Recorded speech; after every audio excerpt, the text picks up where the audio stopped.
To understand NFTs, you need to understand two things: what exactly a non-fungible token is, and human psychology. Luckily, you don't need to be an expert in either of these things to get the gist of NFTs. You just gotta take a step back and look at the overall situation. Hi, I'm Zach from Finder.com, and today we're breaking down NFTs for you. Ready? Let's jump in.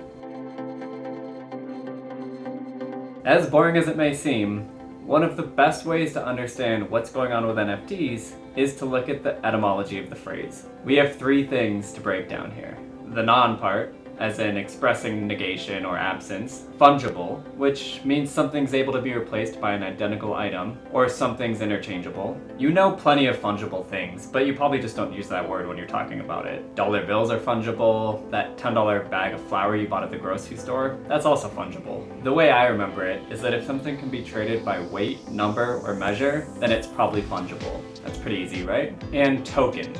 In cryptocurrency, a token resides on a blockchain and represents an asset. USDT is a popular token, and Uniswap is another popular token. So we take these three concepts, non, fungible, and tokens, and we end up with a unique cryptocurrency asset that resides on an existing blockchain. But really, who cares, right? I'm gonna throw some numbers of major sales at you, so bear with me. Gerhard Richter's mirror selling for $1.1 million. Mark Rothko's orange, red, and yellow selling for about $86 million. And Salvatore Garau's invisible sculpture selling for just over $18,000. Now before we continue, it's important to note that those weren't NFTs. Those were pieces of artwork that sold probably not for what they were, but because of who made them. Or in the case of Garau's invisible sculpture, who didn't make it? I'm not gonna pretend to understand art, but I will pretend to understand human psychology. Specifically, our human desire to value something just because somebody else wants it. But Zach, you're thinking to yourself, I thought this was a video about NFTs. Please do not make me relive Psych 101. To which I respond, don't worry, kind viewer. We'll just dabble. So I ask you this, why would somebody buy Richter's mirror instead of having a duplicate made for a fraction of the price? It's arguably an easily reproducible piece of art, so what makes it worth $1.1 million?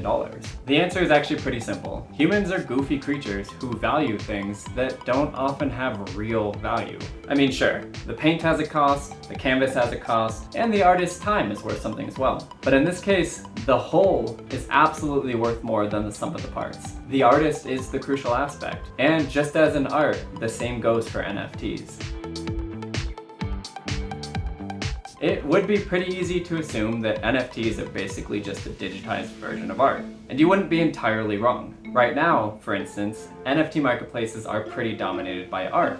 But here's the cool thing about it. Every time a piece of Gerhard Richter's art gets sold, he barely gets a cut. But NFTs could change that. A few years ago, Richter was interviewed by a German newspaper, Die Zeit, after one of his pieces sold at an auction for nearly $50 million.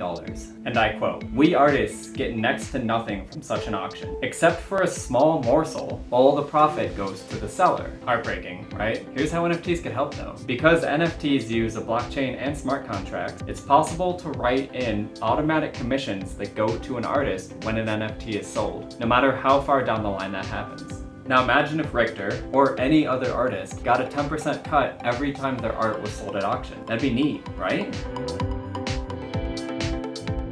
The future of NFTs could extend far past just the digital art space. I mean, humans love to collect stuff. Imagine if concert and sports tickets were issued as NFTs. Functionally, this would be the exact same for 99.99% of folks going to the event. You basically just get your QR code scanned as you enter the door. But for those special shows and special events, these NFTs that the individuals now own as their ticket would all of a sudden become worth a lot more. And there's no way to create imposters of them. NBA Top Shots is an NFT series that highlights key NBA moments as clips and allows fans to own them. But what if you could combine that Top Shot with proof that you were at the game?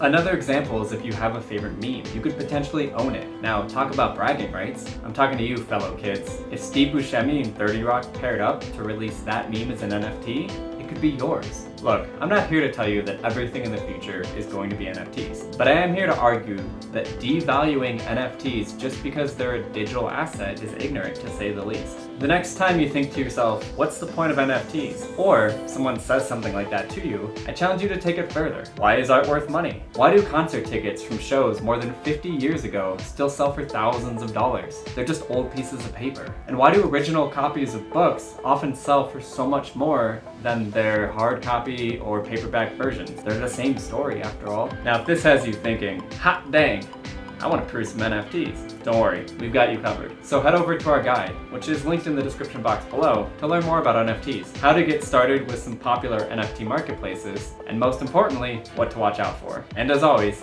if you've enjoyed this video, be sure to like it and subscribe. And if you've got an opinion you think we should hear, be sure to leave it in the comment section below. We look forward to reading them.